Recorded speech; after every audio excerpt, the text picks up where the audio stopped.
Hi, I'm Jennifer Comar Olivares from the Department of Decorative Arts, Textiles and Sculpture, and welcome to 2 Minutes with a Curator.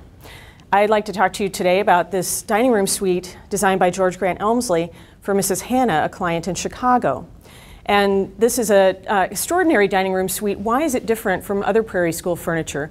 What's really interesting to me about this is that it's not like the kind of rectilinear furniture that you see more generally with Frank Lloyd Wright.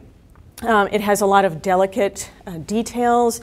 It's very beautiful, and it has a dynamism that you don't necessarily see in most Prairie School furniture.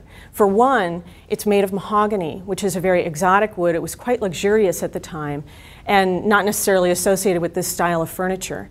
Also, if you look at the shapes, like the shape of the chairs have this wonderful triangular back, and the table, it has some trapezoidal elements and shapes that you also see in the sideboard, which is in this gallery. The details that you see with this suite are quite extraordinary. You see this wonderful inlay on the tabletop that's made of multicolored inlay or stringing, and on each corner you see iridescent glass laid into the corners of the table. The chairs have stained glass inserts in the tops of them. Each one is different, really lovely details that were designed by George Elmsley, so you can really see the differences between this style of furniture, which to me is much more delicate in its execution, to Frank Lloyd Wright's furniture, which tends to be more heavy and rectilinear without that level of detail.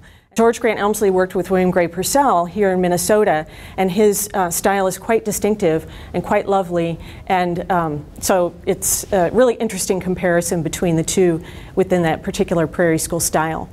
Thanks very much. This has been 2 Minutes with the Curator.